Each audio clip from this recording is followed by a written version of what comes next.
as you just said, I'm what's called an executive in residence at Amazon Web Service. I ended up co-authoring this book with Jana Werner, who's based in Edinburgh, also an executive in residence. But the thing we've both got in common is we have commercial backgrounds. We've lived the nasty reality of running technology in large organizations. And the irony is now that while I work for Amazon, or AWS, I spend most of my time sounding more like a psychologist with customers because what we find is, yeah, the technology can do pretty much anything people can imagine. Where we struggle is they're just not imagining what they can do or reinventing ways of working or even looking at how do they fundamentally reconfigure their organization. How do you do that in a practical way?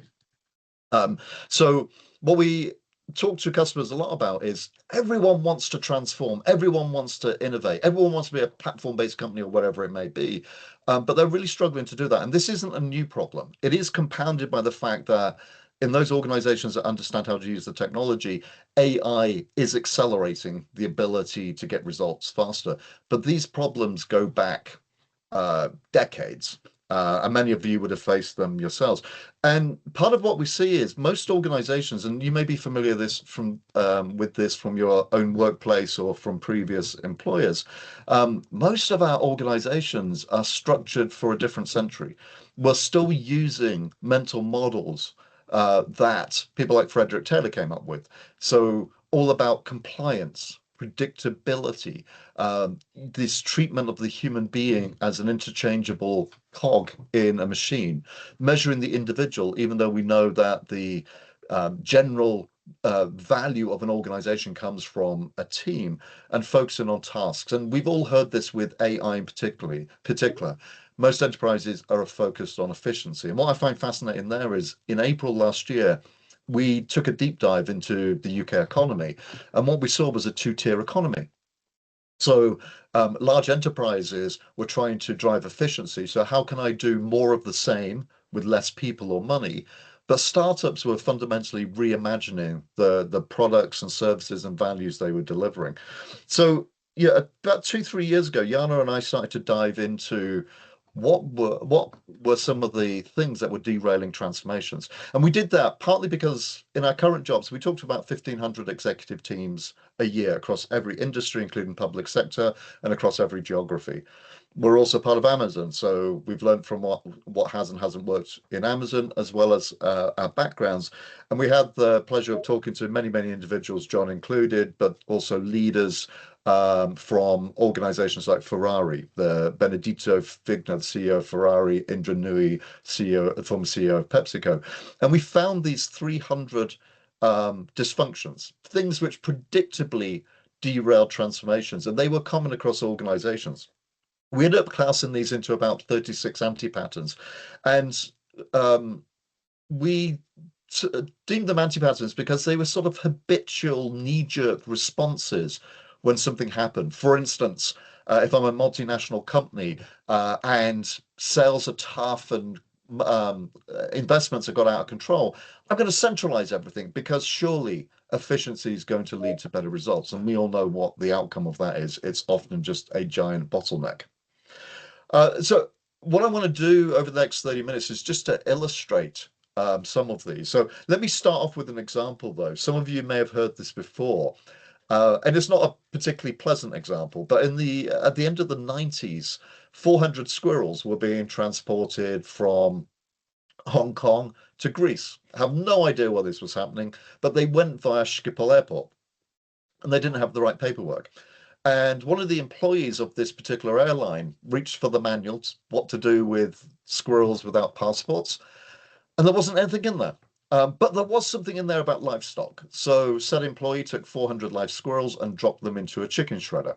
Now, the good news is 20 of them escaped.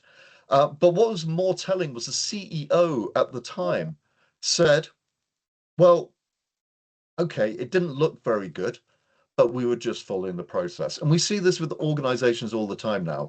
People following the process as if that is the value they deliver, rather than looking at the true value customers are looking for.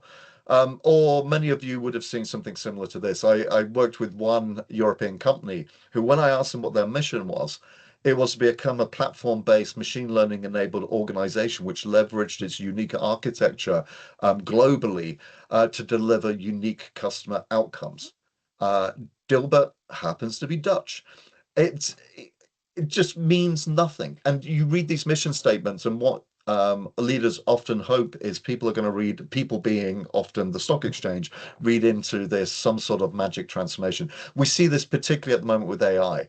If I meet one more company that manufactures cars or cooks hamburgers, that is going to be a AI centric or an AI company, which is completely meaningless. It's like putting electricity into a mission statement. I'm going to be an electric enabled organization. It's just like, yeah, sure. But what do you actually do? And many of you will be familiar with this model, but for some reason it still persists. And the reason we wrote this book is not to make money, because it's what we've learned very quickly is it's not an effective way of doing that. But what we want to do is simply shift people's mental model to get them to think differently. But unfortunately, we still see 70 to 90% of transformations not realize the value they're designed to achieve. And part of the reason for that is we take a very mechanical approach to transformations. We look at spans of control, depth of organization, very 19th century metrics. You may spend 5% on training, so we're going to spend 4% instead, as if those benchmarks mean anything. And then we see organizations implementing best practices. And the problem often with best practices is once you've implemented a best practice, you defend it because after all, it's a best practice, as if a better practice can never come along. And from this out pops an organization chart, which we know is one of the least effective ways of actually shifting how adaptive and resilient an organization is. And yet we do this time and time again because, well, everyone else does it. So there must be some credibility in taking this approach. And for anyone who's lived through this, and I've lived through this, having spent 31 years at McDonald's, we went through a few transformations, and it feels like someone's wired your organization with dynamite and pressed the plunger. These transformations are soul destroying, and they're also in part not effective because they're treated as a project. It takes so much energy out of an organization and individuals that by the time you get to the end of the transformation, you stop. And as soon as you stop, you start to go backwards. So many of you will be familiar with this from John's book. And what we're doing is reinforcing what we already know here, which is the reason this doesn't work is we treat organizations as if they're complicated, as if you can just unplug the IT department and plug a new IT department in. And we ended up using this metaphor. And part of the metaphor was the Tin Man from Wizard of Oz. And if you remember Wizard of the Tin Man, he was heartless, soulless, a rusting construct. You could rip an arm off and plug another one, plug another arm in. And this is how organizations still to this very day are treating transformations. They treat them as rational implementations of a project plan. And they also make out that every transformation is positive. And if you've lived through one of these transformations as an employee, that's not how it feels. The only question you've got in the back of your mind is, do I still have a job? And I'm not too sure why someone's turning my job from a project manager into a scrum master. I don't even know what a scrum master is. And I don't know if I'm going to be successful. So it becomes what we often hear leaders describe as resistance to change is a perfectly natural human reaction to being told you're going to change into something you don't know whether you're going to be successful at. And you don't even know why that's happening in the first place.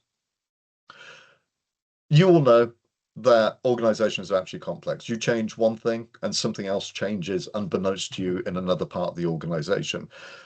If, for instance, when we looked at two pizza teams within Amazon, you may be familiar with them. The whole organization is pretty much constructed around this concept of building cross-functional teams that can be fed on two American-sized pizzas. So 8 to 10, 8 to 12 people aligned around a business outcome. It sounds great, and it's a very, very effective construct. But when we actually dove into what did it take to implement that, we found over 160 changes needed to be made. So the people you hired, the way you developed teams, the way you led teams, the way you set goals, the way you rewarded the team versus the individual, and so on and so forth. So 160 changes. It's not as simple as saying we're going to set up an agile organization. If we start to look at agentic, We're already finding, and even at this early stage, we're talking about over 250 changes to become an effective organization powered by agentic technology. Because you start to think about even how you think about business processes very, very differently. Now, the other part of the metaphor we ended up coming up with was simply the octopus. And if you, some of you may have seen this on Netflix, a recent show. The octopus is an amazing, adaptable creature. It has 9 brains. It has neuroclusters in each of its arms, so they can work independently, but with a certain degree of coordination. Octopuses can reprogram or generate new molecules as they move from hot to cold water or cold to hot water. And they're innately curious. They can do the most amazing tasks because they continue to explore the environment around them. And they're in a hostile environment. The sea is not a happy place to be most of the time. Most organizations, if they wanted to defend themselves in the sea, would build this armor plating, but the octopus depends on its agility and its resilience and its ability to learn quickly as a form of defense as well. And as we apply that thinking to organizations, it's pretty common sense. But again, common sense doesn't seem to resonate with a lot of the organizations out there because it's just not been ingrained into management thinking or MBAs and the such like. But if you think about how change really works in successful organizations, I include McDonald's here, it wasn't a top-down imposed change when we became a more of a digital organization. It was a very inclusive change. And I'll come on to a couple of examples there in a minute, but change was done with people, not to people. Um, this idea that we bring in knowledge workers and then we put 42 levels of management on top of them to tell them how to do the job we hired them to do in the first place makes no sense. We all want to come in to an organization and feel like we're making a difference. Change is also continuous. This idea that you do change as a project and you stop just doesn't work, particularly in this rapidly evolving environment. Can you imagine starting a change program 3 years ago and then 1.5 years into it, suddenly agentic technology pops up, and then you start again, and suddenly quantum pops up. So this idea of change being continuous, but also rather than change and run being two different parts of your business, we believe that they're actually intertwined. That as part of your daily work, you can make changes to how the organization operates. And in fact, in Amazon, it's what we call a day one culture. This idea that what I'd hope you'd find if you went to any Amazon employee and said, everything Amazon does is brilliant. Let's say, for assumption, you think that. Um, what I'd hope to hear from that employee would be, thank you very much. But I know there's something we can do better. I just don't know what it is yet. So this is about also driving complacency out of organizations. Most organizations fail. And I saw this in McDonald's in 2015 when we were losing 500 million customers. They fail because of their own complacency. Now, as we took all of those anti-patterns and we looked at the themes behind them, we found that 3 conditions needed to be true for an organization to truly continuously transform, to become more adaptive. And this is only becoming truer in the era of AI. Firstly, people needed to be very clear on what success looked like, what the problems to solve were. Secondly, and again, this isn't new, people wanted ownership. They wanted to feel like they were part of something bigger than themselves, but they also had the agency to make a difference. And thirdly, curiosity, something which is coming even more to the fore. And we've seen this with generative AI, where the very first people to leave an organization that's too bureaucratic are the ones you need, who are the people who are creative and curious and want to ask questions like, why do we do it this way? And is there actually a better way of driving our organization? And one of my observations, having been in this role, working with executives and helping them make their own mistakes for the last 6 years, is one of the things that often lacks at a senior level of an organization is simply imagination. These are reinforcing too. What we find is the clearer people are about the purpose of their organization, the more they're willing to take ownership because they know what they're taking ownership of. The more they feel ownership, the more they treat it like their baby and they question things. They're more curious. The more curious they are, the more they explore the environment, the underpinning assumptions, the mental models, and the clearer the organization becomes about where the opportunities are and what customers really want. So what I'd like to do just over the next few minutes is for each of these, just give you a couple of examples. What we've tried to do is write a book which is pragmatic. Write a book which explains some of the anti-patterns. Why don't they work in organizations today? Explain a different way of thinking about them, but then give them levers for change. So if you're systems thinkers, there's different points of intervention in a system. And the most effective often is the mental model. How do you change how people think about an organization? So when I think about clarity, for instance, this is things as basic as what's important to your organization. Why do you exist? What you measure often gets rewarded. Are you measuring the right things? And even the basics like feedback. One of the things we see done really badly because us humans are uncomfortable about giving feedback is this idea that I want to give you feedback because I care about you and I want to give you the opportunity to do a better job, as opposed to feedback, which is often given like an annual corporate colonoscopy. It's unpleasant. You just want to forget about it at the end of the year. So a couple of examples here.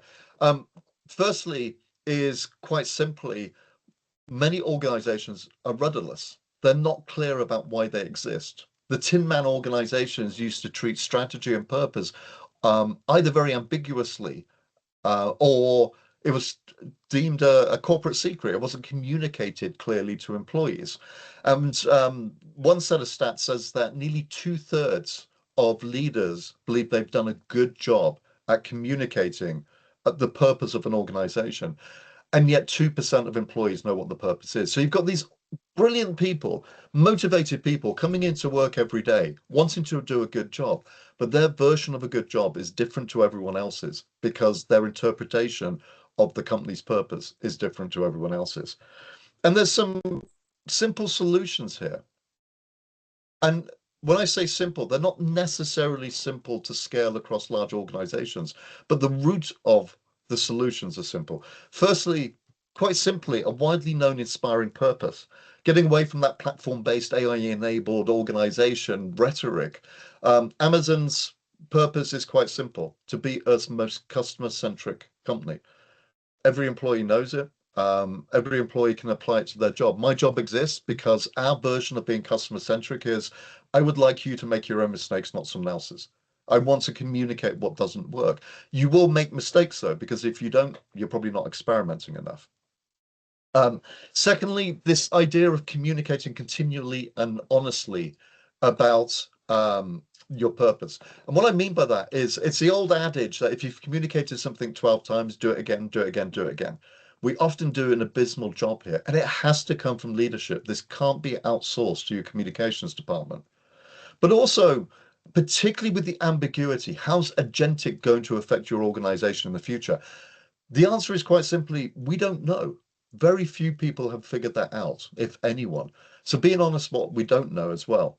And then thirdly, when we think about strategy, most strategies are very ambiguous. We're going to be a people-centric organization that is sustainable and aspires to be a leader in our industry. Pretty meaningless. Other strategies try and predict the future. We're going to be an agentic AI organization. I quite like how, by the way, when I talk about Amazon, I'm not holding it up as the epitome of everything that needs to be done, but there's some good examples I find in the company. And if I look at Amazon.com, for instance, the e-commerce business, if I look at the durable needs, what are going to be true in 10 years' time, I can fairly safely say that none of you as customers probably want higher prices, less selection, or slower deliveries. They're great durable needs on which to base an organization's strategy. So the question then becomes, what are your 10-year durable needs for your organization? Secondly is priorities. So we often ask the audience, how many of you have got a priority? And of course, people laugh because one organization I worked with had 400 priorities. Then we ask, how many of you are good at multitasking? And the answer is clearly no one. And neural architecture doesn't support it. So this idea that we give individuals multiple priorities, it just simply doesn't work. And we had a great story from a gentleman called Benedict Byrne. Benedict was the CEO of a sportswear apparel company in Germany. He was driving to Taliban country when we spoke to him to go and practice his hobby, which was extreme mountaineering. And he said, look, this is what most mountaineers do. They carry 50 to 60 kilos of equipment. They trudge through the death zone, the death zone being at 8,000 meters where oxygen can't sustain life. They trudge through it and summit in 5 days. They then turn around and repeat their footsteps. But that's assuming there's no changes to weather, no one breaks their legs. Benedict took a different approach. He cut his shoelaces, cut the zippers off his zipper tags off his jackets. He even shaved his head and eyebrows, and his team did the same. His team would carry no more than 7.4 kilos of equipment. They would move through the death zone and summit in 2 days and then ski back down. And he said, here's the purpose of that story. His job as CEO wasn't just to set the priority to summit the mountain. It was to cut all of the extraneous crap that we accumulate as organizations, all of those priorities that appear from nowhere. He was continually vigilant about what was creeping into his organization. He created and celebrated a stop doing list, not just a priority list, but by the way, let's be clear about this. Here's the things we're not going to do as an organization. We had a lesson from CEO of part of the Johannesburg Stock Exchange, which said, look where the energy is as a leadership team. When you talk about priorities, it's so easy as individuals say, yeah, that sounds great. Yep, that sounds great. Yep, let's do that too. Let's do this. That's not leadership. Leadership is making the hard choices. And one of the measures of success she applied was quite simply the hell yes test. Where is the energy? When you put a priority on the table, at what point do people say, hell yeah, this is exactly what we need to do? So simple things rather than just rubber stamping priorities, which then take up a huge amount of resource in organizations. And then you have one very pertinent to the era of AI. It often feels in organizations that we've taken this creaking, slightly leaky rowboat that's in the middle of the Atlantic, we've strapped on a jet engine, and then we wonder why it's not motoring its way across the sea. So what we encourage leaders to do is contextualize AI. What is it? Number one, executive education around technology isn't particularly good. What is AI? How can it be used? How can people experiment with it rather than deeming themselves wanting to be an AI organization? But also being really clear about the value of us human beings in an organization. That value actually grows if AI is used effectively. But also, how are us human beings acting as guardrails too? So you may have a generative AI, a large language model generator contract, but I'm pretty sure you want a human to sign off on it and review it before that happens. So getting away from some of the rhetoric, which is so easy to sprinkle into organizations, whether it's digital transformation or blockchain or AI or agentic or generative AI, and being really clear about the role the technology plays in an organization. The second group is ownership. And this actually covers quite a broad range of topics. Do I feel safe enough that I can express a view? What agency do I have? What rights do I have to experiment, to do things without referring to others? Even what ownership do I have versus an agentic agent in the future? And just a couple of examples to illustrate this. Let me tell you a story. Story is quite simple. Pig and chicken walks down a road. Chicken says to pig, let's open a restaurant. Pig says to chicken, great, what are we going to sell? Chicken says to pig, well, ham and eggs, of course. The pig stops and says, well, it's all right for you, but I have to be far more committed than you do. And the moral of the story is quite simple. In most organizations, most large-scale organizations, we've got a lot of chickens, a lot of folks who aren't necessarily committed. They're gatekeepers. Gatekeepers can say no, and it's actually far easier to say no than yes. It's safer. They come in and deliver opinions, partially thought out decisions. Where are your pigs? And I'm not suggesting you call anyone pigs in your organizations. We'd call them single-threaded leaders. In Amazon, Apple would call them directly responsible individuals. But this whole idea of who is accountable for a business outcome in your organization, not who's writing the requirements, not who's developing the requirements, but who is accountable for actually realizing the value? And it's surprising how few organizations have these individuals appointed. McDonald's went through this when we started building loyalty. Marketing defined the requirements, IT built them, operations deployed them, everyone did their job and it didn't work. It was only when we had a person who was accountable for delivering the business outcome that we all actually galvanized around what that was. So often in meetings, what we find is arguments go on, and then someone will finally say, okay, who is that single-threaded leader? And for those organizations that say, look, it's not possible to have one person wake up every morning and think about one business outcome, I'd question how important that outcome is. Secondly, downsize decisions. We know decisions take way too long in the average organization. So how do you make them smaller? How do you reduce the blast radius so you can push them closer to the customer? And then make it socially acceptable to call out the chicken behavior. Make it socially acceptable for someone in a meeting to stand up and say, hey, I thought I was going to add value to this meeting, but I'm not. I'm going to leave, rather than feeling that they're obligated to be there.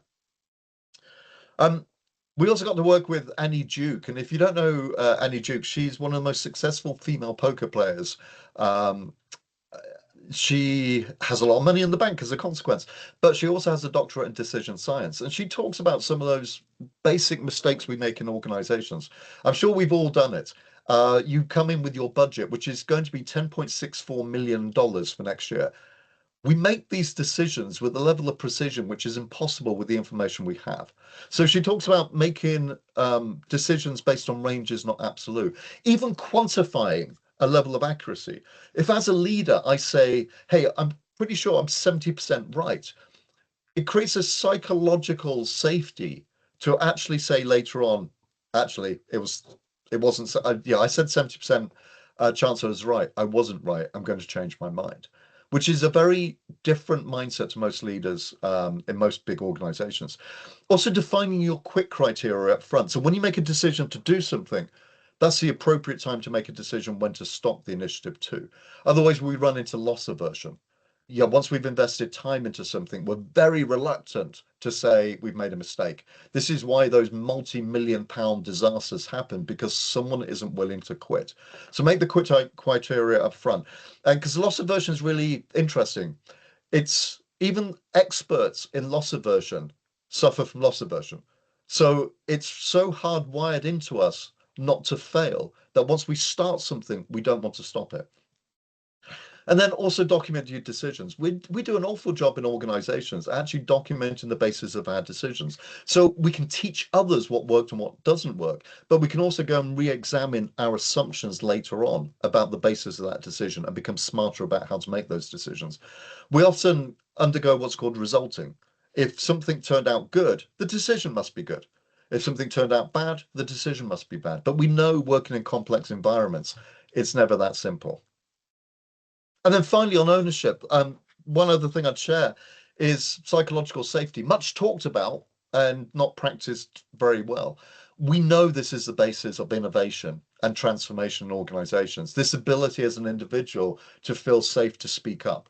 It's part of our animal brain, though. If I walk into a meeting room, I'm making a very quick snap judgment about whether I'm safe. And if I don't feel safe, I'm not going to say anything. I lose as an organization so much intellectual capital, so much potential to avert a risk because that happens. And there's simple things, and there's just a few here which we got from Amy Edmondson, who's pretty much the mother of psychological safety. Simple things as a leader, asking questions when someone says something which doesn't seem to resonate with you. Maybe you are missing something as a leader. So inviting that person to contribute by, rather than questioning what they're saying, just simply asking, what am I missing here? Providing contribution options. Not everyone's going to feel safe in every meeting. Many of us are introverts. We want time to think. So, yeah, I work in a company which is a written culture, which is a very effective way and a very high density way of actually expressing an opinion rather than feeling you have to speak up in the meeting. Um, and this idea too of those individuals who actually are in an organization to the detriment of psychological safety, what we often call brilliant jerks. So those people who've probably been around a long period of time, they've always got an opinion. They're always quick to tell you why your opinion doesn't matter or why it will never work because we tried that 25 years ago. We know brilliant jerks destroy twice as much value as bringing in an A player to an organization. And if you believe, like we do, that teamwork is absolutely essential to deliver business outcomes, brilliant jerks destroy that. So I'm not saying get rid of them, at least give them an opportunity, coach them, give them an opportunity to shine still, but in a very different way. And then finally, curiosity, which is so lacking in organizations. We often get stuck into old ways of working. Simple things like, do we actually know what the customer wants, or are we treating the chief marketing officer as a proxy? Are we using data? But not just are we using data, are we also listening to anecdotes which may indicate the customers are actually becoming increasingly unhappy, but we just simply haven't got the data yet to know that? And are we asking questions or just giving answers? And what we often, it's hard to do on a virtual session, but often what we'll ask an audience is, where do square trees grow? And if you're curious, the answer is two places, Minecraft and Panama. But what actually happens between asking the question and getting the answer is curiosity. And by the way, you gain nothing by knowing the answer, but there's this intrinsic desire to find something out. That's curiosity. And yet, if I look at how we educate people, if you're a 5 to 6 year old child, if you're a parent of a 5 to 6 year old child, you'll probably recognize this. They ask up to 120 questions an hour. By the time they're teenagers, if they're still talking to you, it's up to 7 questions. We train kids to stop being curious and to have answers. And then we reinforce that in the workplace. We reinforce it because we believe leaders need to have answers, not questions. And it was interesting talking to Indra Nooyi, who's on the Amazon board, former CEO of PepsiCo. She was saying she looks for two things in leaders. It's not their track record. It's their ability to communicate and storytell, to bring people along on a journey, but it's also their curiosity. What have they learned recently? Are they asking questions, or are they just coming up with answers? Because we believe as soon as you stop being curious, you can no longer lead an organization effectively. Let me give you two quick examples. One is this idea that companies like to say, let's fail fast. What they actually mean is let's never fail. Let's come up with the answer. Let's come up with a project plan that's going to guarantee success. A few tips we picked up. Some of these came from Astro Teller, the CEO of Alphabet's Moonshot X lab. They came up with self-driving cars and the such like. I love this idea of pre-mortems. I don't know about you, but if your project failed, people tend to move on quickly and go find someone else to blame. They don't do a good job on post-mortems. And a pre-mortem is quite simple. Let's imagine you've launched this initiative. It's 6 months in the future. It's gone so terribly wrong that when you walk down the corridor, you can't even look your colleagues in the eyes. What went wrong? And it's a really interesting way of unleashing curiosity. What we find with pre-mortems is people get very creative. They come up with a lot of reasons something could go wrong. And it's a great way of getting grounded in some of those risks you can mitigate. Second thing is start with a hypothesis, just like you were a chemistry student back at school. Often we as leaders come up with we need to do X. We've basically said, we've basically committed our egos to something. If you criticize X, you're criticizing me. So take the personality out of this. Come up with a hypothesis. I believe if we do X, we will see an increase in net promoter score for customers. Go test the hypothesis. The hypothesis may be wrong, in which case you've learned something. It may be right, in which case you've also learned something. So it's what Professor Linda Hill at Harvard talks about, creative abrasion. You want to be attacking the problem. You want a diversity of opinions and personalities in the room, but focus it on the problem, not the individual. Because the only failure you can get from experimentation is not learning. And then the final one, I love this example because it tells us a lot about organizations. We'll often ask the audience, if you want to sit a monkey on a 10-foot pedestal and have the monkey recite Shakespeare, what would you do first? And I won't put you on the spot here. But often the answers we get are find a monkey, build the pedestal. And all of these point to a symptom of an issue in organizations, which is leaders want to show progress. Look, boss, I've built a pedestal. Please give me some more funding and people because look, it's a beautiful 10-foot pedestal. Of course, the real question is the monkey ever going to talk? And the answer is no. So particularly in an era where we have new technology like agentic, where we should be thinking really, really big about what we could do, we should also tackle the hard problems first. We should try and get to know quickly. And maybe it's not a no forever. Maybe it's no, we can't solve this problem yet. And then those people who get to know quickly, we should celebrate them because those people have just saved you a lot of time and money on building a pedestal where a monkey's never going to sit and recite Shakespeare. So let me wrap this up briefly. We're seeing this fundamental shift. A lot of this isn't new news to you, and yet we still construct and run organizations as if they're 19th or early 20th century construct. If we bring clarity and ownership and curiosity into an organization, we can end up with this situation where we're continually transforming the organization. It's very much related to Daniel Pink's book, Drive. All of us want mastery. We want the skills needed to be successful. We want autonomy, the space to practice our craft. And we want purpose. We want to know that what we are doing matters. That in itself, if we can light 1,000 fires in our organization, where all of our employees feel like they're contributing not just to our business today, but to building a better business, we can become more adaptive, more responsive. Yes, by all means, have a center of excellence for AI who can provide some of the skills and guardrails. But ultimately, we want to put this technology into the hands of the individuals because we also know from studies that a typical manager only knows about 40% of what their employees do every day. Not because they're hiding anything. It's just because a lot of this stuff gets done without us thinking about it. So give those people the opportunity, the environment and the technology to reinvent their own jobs. Understand the flow of work. Again, not a new concept, but it still surprises me how few organizations understand what it takes to go from idea to value delivery. And then also look at your HR practices.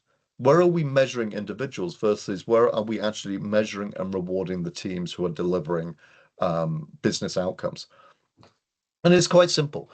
I mean, the basis of all of this is very simple. Yeah, as a leader, sit down with your team, have them flick through the book, have them talk about what frustrates them, talk about the anti-patterns, look where they roll their eyes, sigh, shrug their shoulders.